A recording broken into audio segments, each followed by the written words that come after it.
This is the Greg Bedard Patriots Podcast with Nick Cavins. Big news in the Patriots world yesterday, Greg. Of course, I'm talking about Julian Edelman. We've been talking about Julian for the past couple of months. What was going to happen? Was that knee going to keep him from playing? The answer is yes. As we know by now, he has retired. He's done in the NFL. Your thoughts on what really is, when you look at his story from beginning to end, truly incredible. Yeah, absolutely, Nick. And we have been talking about this for months because, I went back and searched on the web and the site for some of our comments on previous pods, and I remember the one in late December I think we had where I got bummed out at the thought of Julian Edelman concluding his career after COVID and not playing in front of fans for a final time, and that's what happened. And to me, that's the saddest part of this is that a player who connected like few others in terms of Patriots.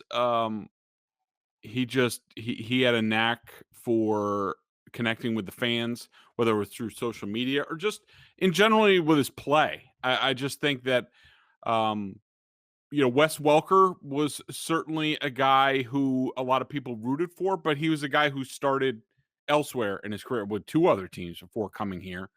And even though he had great success, probably the greatest slot receiver in NFL history, when he departed the Patriots, there were hard feelings and things like that.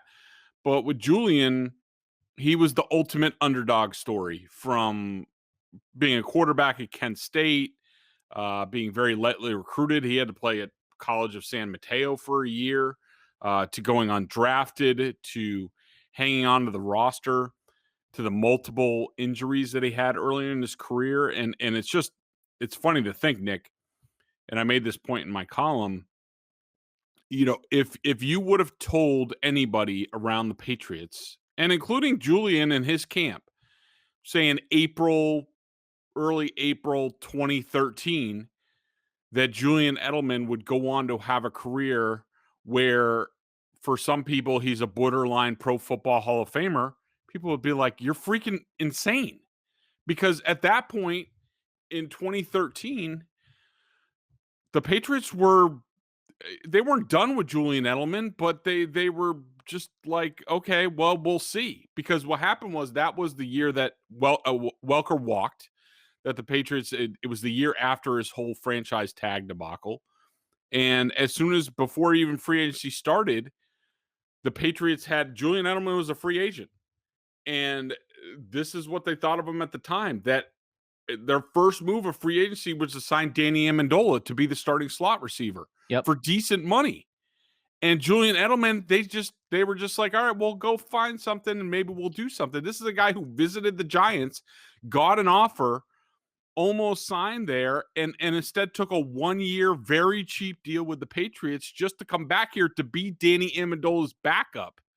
And then shortly after that, with Amendola's injuries and everything, the rest is history. That's, basically 6-year run that he had was incredible. And, unfortunately for these undersized players, it's tough for them to have longevity, even though he did. I mean, to last as long as he did at his age, at the position that he played, the hits that he took.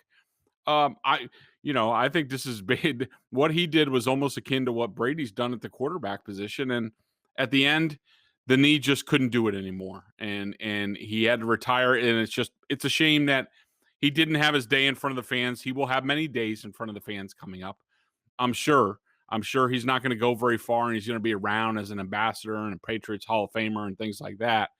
But for now, the sounds of silence, watching Julian Edelman walk off into the distance, it's a little tough.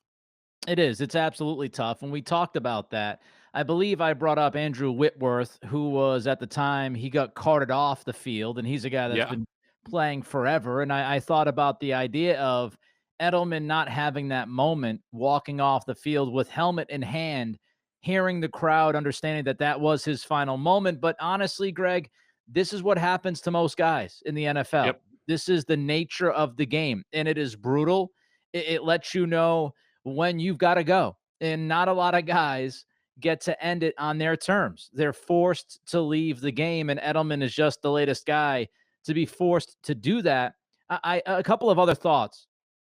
The Hall of Fame conversation to me, listen, I don't want to get too bogged down by that. I'm not. I've never been a fan of. Oh, I think he's in the Hall of Fame. I don't think that conversation tends to bore me. I will say Yeah. though, the idea that people are debating whether or not he is a Hall of Famer tells you everything you need to know about this dude's career. Like just the fact that he's in the conversation, just the fact that we're talking about that from where he has been, where he came from, the very idea that he even has the slightest chance to be a Hall of Famer, I think speaks volumes of what that dude did and what he meant to this team. And really, he was a guy, and I know Brady posted this in his goodbye to him on social media, but it's true. You know, sometimes we just wax poetic about guys who retire. We fall in love with who we envision them in their very best moments.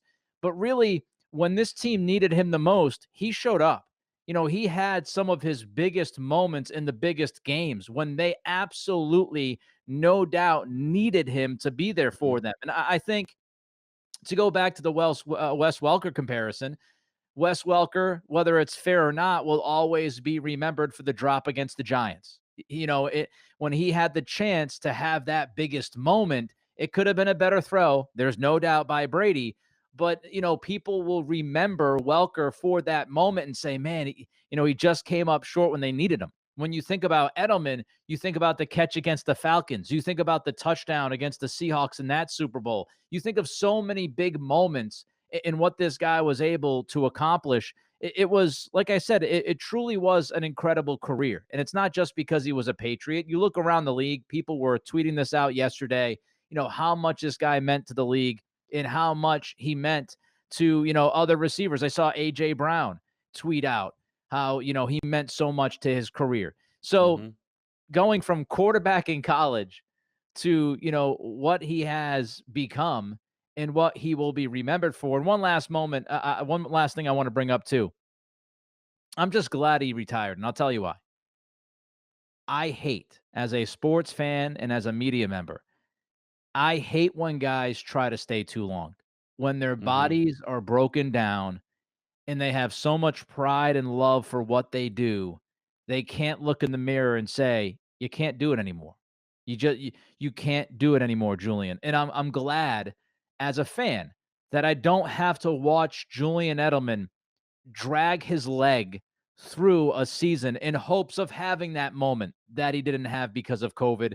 I'm glad he's retiring so I don't have to watch this dude struggle just to get out there on Sunday.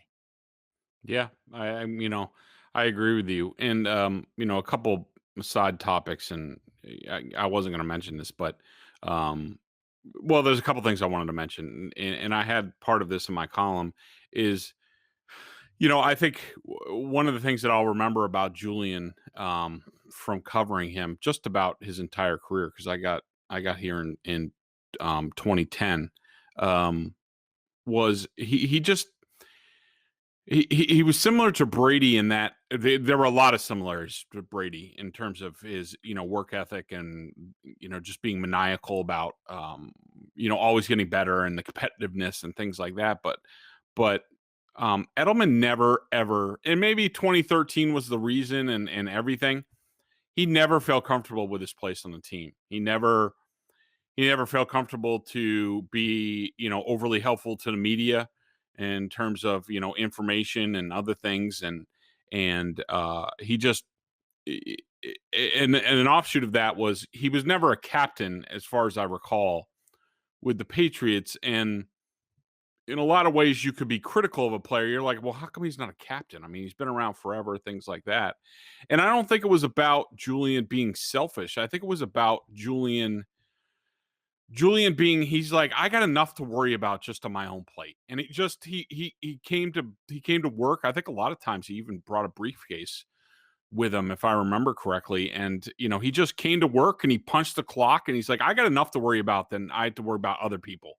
Like he always thought his ass was going to get cut the next day. And so I don't think he worried about being rah for other people, but he was always helpful and things like that. Real quickly, if people care about my view on the Hall of Fame, I just want to touch on it because I don't want to belabor it because Julian's career is great as it is. I don't think he's close to the Hall of Fame. I'm a no on Eli Manning, so I'm definitely a no on Julian Edelman. And, I just think that, I think Julian will be able to do a lot of different things, whether it's the media and things like that. I hope he embraces it and sort of, he sort of turns the page on being a player. And because I do think he could be really entertaining and things like that. And it's not just for show when he knows he's mic'd up and stuff like that. He really is like that away from the camera. And, he's just a guy I have a lot of respect for in terms of what he's done in his career. And I wish him the best in whatever he's going to do. And I don't think he's going too far. I think he'll probably live in California and all that, but I have a feeling we're going to see a lot of him over the course of his career. And one last thing, a lot of people brought this up, people who aren't from here or don't know Julian. And I think I just heard Beetle and Zoe talking about Mike Florio posting about how Julian Edelman is now free to go to Tampa and things like that. And the reports that he wouldn't be able to play a full season, but maybe now can he hold on for 4 games in the playoff, what have you with Tampa. Look, it's over. His knee is bone on bone. He is, in my opinion, he is closer to having knee replacement surgery than he is to playing in the NFL again. So I think that's where we are with Julian. If he wants to have a long life, he mentioned his family. If he wants to play with his kid, or I'm not sure if he has multiple kids at this time. I think knee replacement is more of a concern with him right now than coming back and winning a Super Bowl. It's been a tough go with the knee. And if he wanted to play, if he thought he could still play, he would be playing. He can't play anymore. It's over. Karen's column last week, her report, Karen Garegian, in the Herald, writing about how it doesn't look like he's going to be able to get through a full season. That was the beginning, right? I mean, that was like, the beginning was Mike Giardi came out, I think, back in 2019 and said that the knee was in really bad shape. And then slowly but surely, it just kept progressing down that road. And then, Karen's story last week, I think, again, shined a light on, man, this guy he physically is totally breaking down. And it led to what happened yesterday. And I think he's come to grips with it. I think a lot of people go to the Rob Gronkowski example. Listen, Yep. Gronk was banged up, but Gronk did not have an issue like Edelman has. I mean, Gronk can still play. He might not be the same guy, but his body has not tapped out on him just yet. Edelman's knee tapped out on him, and it probably tapped out on him about a year and a half ago. So I don't even know if he should have been out there last season. So it's rather obvious that this is the body telling him, no, I'm sure he would love to play football. He would love to continue to do it. He just can't do it. All right, let's go from a guy who has said goodbye to the NFL to somebody who is saying hello to the NFL, and that's Justin Fields. He is having his second pro day, Greg, this week, and it's been fascinating to watch the pundits talk about Fields. In the beginning, he was seen as a can't-miss top 3 or 4 kind of guy in this draft. Then all of a sudden, we had him start to fall, supposedly, and people were saying, well, he might get to New England at 15. And now it seems like over the past week or so, the stock has started to go up again because I think people are realizing, like, wait a minute, maybe we talked too down on this guy. A lot of fluctuating with where he's going to go and where, what he could be in the league. Your thoughts on his second pro day coming up, and really your thoughts on him as a quarterback at the next level. Yeah. So in conversations with people this week, I was trying to gauge what the significance was of the Patriots, and who knows what the final numbers will be. But there was a report that the 49ers and Patriots were the only teams I think, in the past couple of days that we're going to be the only teams at his pro day. And of course, that kind of information, like, gets the draft industrial complex like buzzing and like it means something. And I asked about it. Look, they Josh McDaniels will be at Ohio State. He was at Alabama when Ohio State had their other pro day. He couldn't be in two places at once. You're only allowed. All of this stuff is significant in terms of, there's a lot of debate about, Bill Belichick's not here, he's not there, blah blah blah. You only get three people at any pro day. That's it. So sometimes you need somebody to go there and do a bunch of work on these players, and maybe it's not the best place for Belichick or the offensive coordinator, but there's not much else on the plate. They've done Ohio State. They've scouted the rest of the guys at the other pro day. They had people there. Now they're sending McDaniels. I don't know who else is going. I don't think it's overly significant. I think they're doing their due diligence. And in terms of Justin Fields overall, I think that in ever evolving conversations with people around the NFL and around the Patriots, what's interesting is you talk to some people, like say the Eagles tracked, and this is how they ended up with Jalen Hurts, which was they were high on Russell Wilson, but decided not to go that route. They thought where he went, I think in the third round, was a little bit too high for them, and they regretted it. And they saw like sort of that athletic, stocky, well-built guy that there's some upside there because they can make plays while they're still learning the nuances of the position. And so they didn't make that same mistake with Jalen Hurts. And I thought maybe the Patriots would be of the same mindset. And I don't think that they are. I think that they look at the quarterback position and grade it, very traditionally. And in terms of where is this player today? Where can they be? And like Mike Lombardi said on his podcast when he read out those descriptions, where it says like basically to be drafted where the Patriots are picking or higher, this player has to be a top 10 player at their position. Right. And I don't think they see the mobile guys unless they do think that they're highly polished. I don't think that they think the mobility guys, just because they can make plays with their legs to extend plays, they don't necessarily grade them any higher. It solely has to do about how they are from the pocket. Can they make throws when the game's on the line? And to me, I don't think they think Justin Fields or Trey Lance is worthy of, say a top half of the first round pick. I think there's very few prospects that they have that grade on in terms of the quarterbacks. 2, maybe 3 in this draft. I think, in my personal opinion, I don't have any inside knowledge on this. I think Mac Jones would be a third guy for them that they would think, just because of what he's done and what he's done in Alabama and how smart he is. So the Justin Fields thing is a nice story, and who knows, maybe they think he's worthy of the 20th pick. I don't know, but I wouldn't put any huge significance. I saw some stories like, and I think, our guy Jerry over at Barstool had a blog post that said like, oh, well, now, the likeliness of the Patriots trading up is increasing by the day. I'm not ready to go there yet. Jerry might be right. Jerry knows a lot of things, but in my opinion, I think this is due diligence and looking not only to complete their evaluation for now, but also down the road, should these players become available. I will say that the Patriots have studied the quarterbacks this year like never before, but that's not just like the top of the draft. That's all the way through the draft. Right. They're doing a lot of work on the quarterback. So I don't think this is overly significant.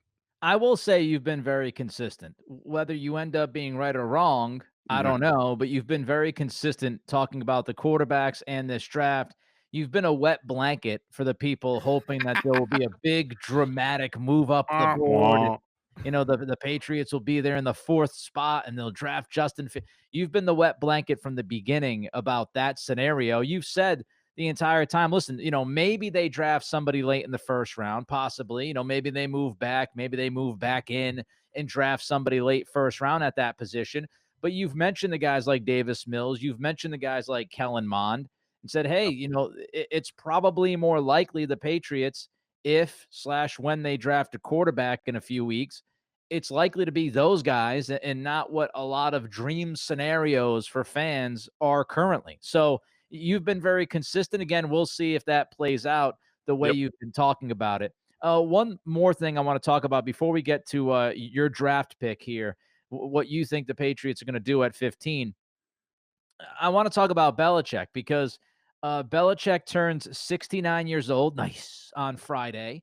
And, I think the question is going to continue to be, Greg, for the next couple of years, how long does Bill do this for? And I know there was the NFL Network special going back years ago, and he said he was not going to be Marv Levy. He was not going to sit there and coach in his 70s like Marv did.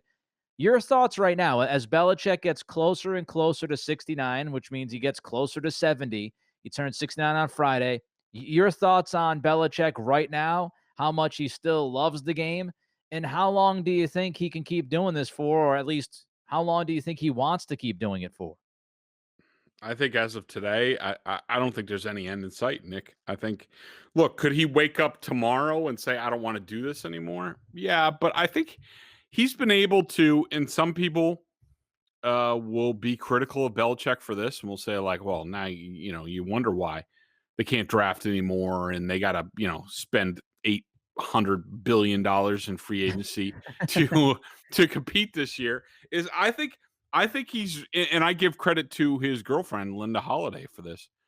I think they've struck a really nice balance, a home and work life balance, if you will, in terms of like um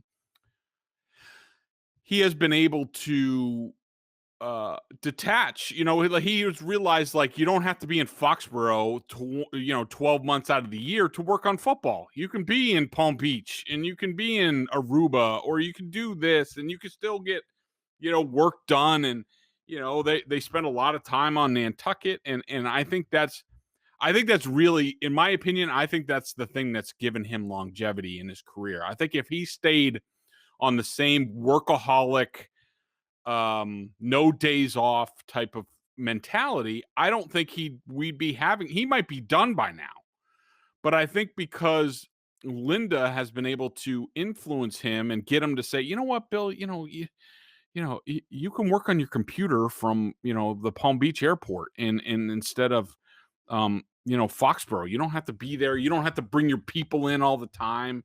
Like, he's been very judicious about giving people off. I think that's one of the reasons why they didn't coach the Senior Bowl, because he had already given them time off after a really tough season. I know that, I don't know if it was last week. Was it last week? Or even, when Belichick and McDaniels were at the pro days, at the Florida and then Alabama pro days, I think both of them came from vacation, if I understand this right, to go to those pro days, or at least they were in the area. So I think all of that stuff, and I think you're right to bring it up, Nick, that it's all part of the conversation with the quarterback and what you're going to do with the quarterback. Like, if the coach thinks, like, I only have 2 or 3 years left, then maybe he tries to be a bit more aggressive. But I don't think Belichick is even. I don't think he's really even contemplating the end. So I think he's at least going to 75, in my opinion, another 6 years, which opens up a lot of different possibilities. And I can tell you, the people around the team, nobody ever talks about, well, Bill's going to be done, soon, or X, Y, and Z. You don't hear any talk. You hear more talk about guys going on interviews and trying to get jobs and things like that. That's because they don't know when Bill's going to retire, and Bill is not one that's going to be sharing information about that. And I think also having his sons on the staff has helped that too. I mean, he's going to be 70 soon, and his kids are all grown up now. It's not like he's going to just sit there and enjoy kind of just hanging around with the family. I mean, a lot of the family is in the business that he's in, and he's got his Yep. girlfriend, as you mentioned, Linda. She obviously is fine with the schedule they've put together, and she's fine with what he does in his off time and how much he works during the on time.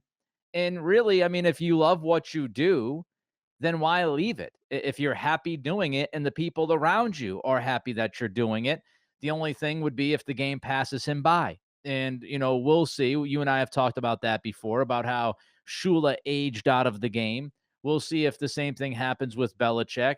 He's obviously had a big time off season with free agency. We'll see what he does in the draft. And, I think he's dead set on, and this might be a little too dramatic, but turning things around. After going 7-9 last year, he's got a fire in the belly, and people doubting you and your ability and your legacy and all that kind of stuff, it will reignite those flames in case they were going out. I don't think they were going out, but I think they've been reignited even more because of the doubt out there about what he is and who he does. And, he can't coach without Brady and all that crap that we hear. Let's move on to the draft. I see that you've made a pick at 15 for the Patriots, and you have a lot of thoughts as to why you chose this young man. Tell the people, Greg, who you have the Patriots selecting at 15 and why you have the Patriots selecting him. So I went through my first mock draft, and just to sort of get a bearing on what's going on and my thoughts to this point, what I've accumulated. And so I went through it, and my pick for the Patriots at 15. And first of all, people should know that I had the Bears trading up to 4 with the Falcons for Justin Fields, I think. Sorry, I'm just trying to call it up right now. So Justin Fields, even though the scuttlebutt in the NFL is Trey Lance is the apple of the eye of the Bears. And I also had Washington trading up to number 7 with the Lions for Lance. That could easily be Fields.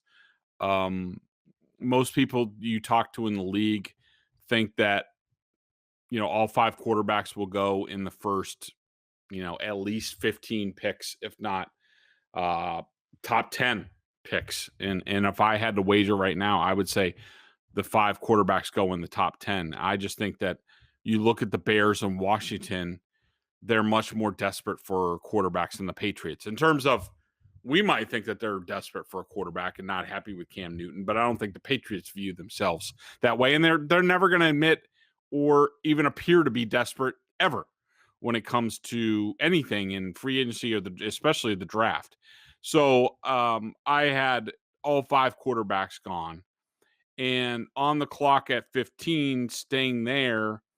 To be honest, I wasn't thrilled with the talent available at the positions that I wanted. I was disappointed that the wide receivers, Jamar Chase, Devontae Smith, Jalen Waddle, all went in about the 7 picks before that. J.C. Horn, the cornerback, had gone. Patrick Surtain had gone. Those were really positions that I was looking to fill, that I thought I might be able to get somebody special for the Patriots at those positions that would really help them long term. And now, look, Caleb Farley, the cornerback, was still on the board. Jalen Phillips, edge from Miami. Kwity Paye from Michigan. Those are sort of the guys that I guess people would think. But outside of that, I was pretty much left with, and I like this pick, Nick, and we didn't have time again today to get into 2022, and I do think that 2022 is a huge factor. We'll get into it next time. But when you look at where the Patriots are next year, first of all, we think Dante Hightower's coming back. But what if he gets to the precipice and he says, you know what? I really don't want to go back. Now, what are they going to do at linebacker? Let alone that he's a free agent. I mean, the Patriots have so many free agents next year. They're fine. Largely, they're fine on offense. The defensive line is fine for next year. But the secondary and the linebackers are just there's nobody on the roster right now, really, in the in the secondary beyond this year, and also at linebacker, nobody that you can count on. I mean, maybe you think Uche gets there, maybe Jennings gets there, maybe Bentley somehow revives his career. Maybe Dante Hightower looks like he's discovered the fountain of youth and they re-sign him or they tag him or what have you. But to me, look, Micah Parsons is he is a unbelievable physical specimen at the linebacker position. He is far from polished. Could you make the argument what we talked about with the quarterbacks? Could he be a top 10 player at his position as a rookie? I think you could make that argument. And I think that just speaks to where the sort of 3 down linebackers are in the NFL. Look, he has a lot of boxes that need to be checked off the field. I won't have any idea about that. I won't have a good beat on that. But in terms of what the Patriots need for now in the future to solidify this defense, get a playmaker in the front 7 that could be there for multiple years, a guy who can blitz, who can cover, who can impact a game, a guy that they really don't have anybody really like him in terms of his physical profile. He's like he's like Jamie Collins in that sense, but I think he's a better football player and he's more explosive than Jamie Collins. And I think that for those reasons, Micah Parsons was my pick in mock draft 1.0 for the Patriots. I mean, we've been talking about the Patriots needing speed for a long time now, and that's on both sides of the football. Parsons is a freak when you talk about athleticism. I think he would fill a need, no doubt about it. And like you said, this isn't necessarily just about 2021. This is about the next 5 to 6 years. And if you could find that young linebacker who could really be the stud at the second level for the next 7, 8, 9, 10 years, then I think the pick makes sense.